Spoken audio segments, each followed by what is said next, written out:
here. This is actually just a quick thing that a friend ended up sending, which they recommended that I get the badge. So if you end up seeing here, this is the Demisexuality badge, all the way down here.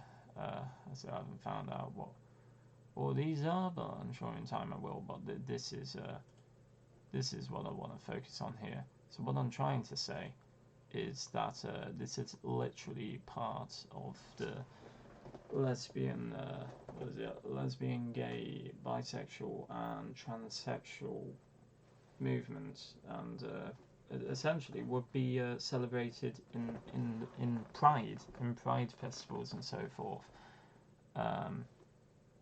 But it's incredibly confusing, because the reason why it's called Demi is, once again, is because half of the time you're not interested in anybody, and half of the time you could be interested in anyone. It's just that I've never had a chance to find that out. So it's not like, oh, you're a fussy bisexual or fussy pansexual. It's not quite like that, because I have no idea what I am whatsoever, without engaging friends. So, now it's coming down to the point you end up striking a friendship with a stranger somewhere or something, and they end up becoming a friend, and then they end up turning around and saying, well, I'm this or that. It's like, yeah, we get along well, yeah, that's fine. Perfectly acceptance to the idea. It's not going to change who I am. It's not going to be this person that's got all these bloody figures and stuff inside of my room. Probably not going to mature anymore. I don't think anybody would want it any other way, to be honest, because it seems to be, I like to think, part of my charm, really. So,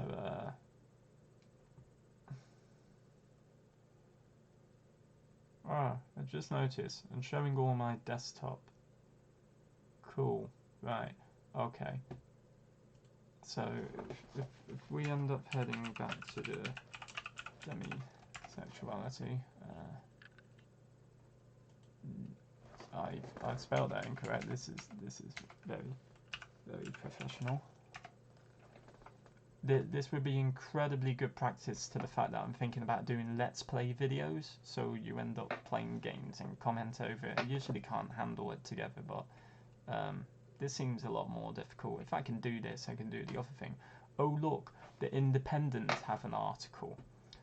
So the Independent have an article to have a look at it, and it ends up covering a lot of the same things as well. It all went about the same thing. It's not a new sexuality, it's a sexuality which has been discovered. This is a flag, and as we previously described, it's called, the area of it is called grey A, because it's a grey area of asexuality. So the thing is, it's rather cleverly got grey here, it's got black there, it's got white there, but it's got purple. And the reason why purple in the middle is because in the rainbow, when you end up looking at it, the colour purple actually doesn't exist. The purple is between a rainbow.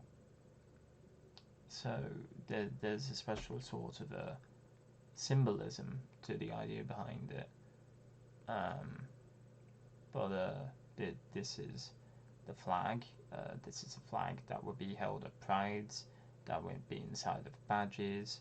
There are massive communities about it. I'm trying to dive into them and try and find some people to talk with, because everybody is having the same toxic problems, and it's part of you that isn't you. It's like you can't let go, and you connect too fast, and then sometimes it seems like that connection is stuck with you, and all that you got to do is kind of think of memories of that person, and you're not it's not like you're together or anything like that, but it gives you comfort that they still exist. You know, that they're still out there somewhere. So, but the fact that they're still out somewhere, that why can't they bump into you again? And I've had a situation where somebody bumped into me again, and I wasn't quite sure what they were trying to achieve, but if they expected me to do anything back, um, they would have been very disappointed. I imagine it must have been pretty difficult sitting with somebody that is friends with you on one level that suddenly begs, you know, it's like, I want to, you know, you're beautiful, I want to be with you forever. But at exactly the same time, not showing any of the body language whatsoever. Um, I'm actually quite glad I'm just recording the screen of this now, because that's brought back quite a few things. So, you know, it feels like I have to go on a quest of apologising, and I don't like trial and error. I never like trial and error. I like things being done properly. But exploration and experimentation to actually find one of these four people which I will have a strong emotional bond and will have a strong emotional bond with me. And as well from what I read, but because it's about emotional connection and stuff like that, it seems to be one of the only sexualities where they're not really gonna be attracted to another demisexual. They're more likely to find somebody else on the spectrum to be with. There are some demisexuals that end up being together, but they've got different elements to the further spectrum within it. A demisexual can end up with asexual that isn't interested in sex, which I don't know. I wouldn't mind that really. Or just anything else without in the sexual spectrum at all. So I've got to start looking for these people because I'm getting older now, and although I may not look it way nice one, although I may not, yeah, I'm losing track now. But I just got to explain how serious and conflicting this is to just discover it, because it kind of explains a lot in the past and a lot of the parts I don't like about myself, and I don't like them resurfacing.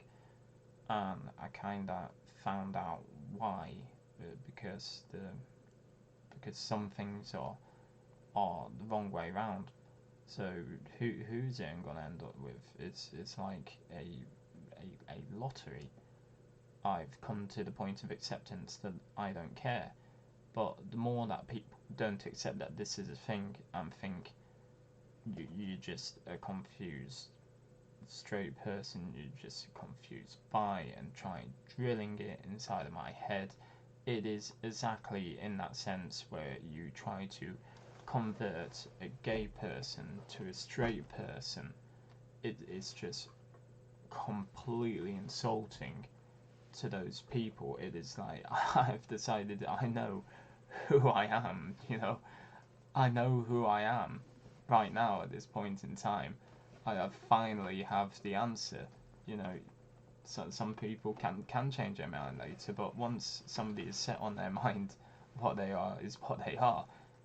They're what they are, and that probably is what they are. I mean, if you end up looking at it, people that end up swapping backwards and forwards are just bisexual or pansexual.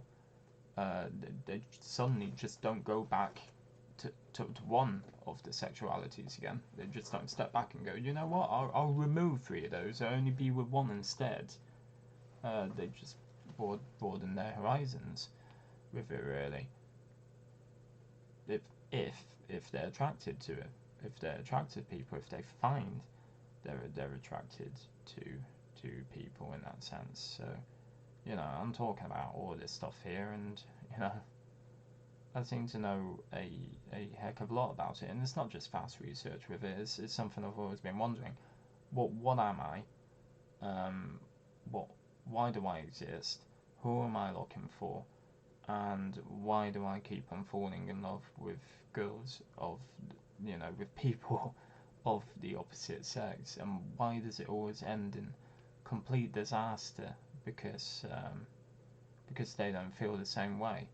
Why am I hurting these people that I would love to keep in my life, to talk about problems, for them to talk to me uh, about problems, to do fun things together? But unfortunately, there seems to be this thing that makes all those things a form of love for me before sexual attraction. The last thing I want to do is become toxic to anyone, anyone at all. I don't want to be that person. That is not me. That's the conflict. The conflict isn't who am I gonna be with. It's more of who I want to avoid becoming, and avoid becoming is the sort of the part that scares me, and I'm probably looking into it far too much. It's probably unbelievably controllable once you're aware of it. Once you're aware of it, because once you're aware of it, you can try and go, no, I enlist that person as a family member. They're really happy over there. Look at the great things that they're doing. They got a company together. They run a company together over there. Why on earth are you going to split them up? Those people over there, they had a fantastic time over in that country. It's like you see the pictures, like, yeah, they're perfect for each other. You end up sitting down drinks, you see they're getting perfectly and stuff like that. You're not going to break that up. You're not going to break up somebody's happiness if they're happy. Or I wouldn't anyway.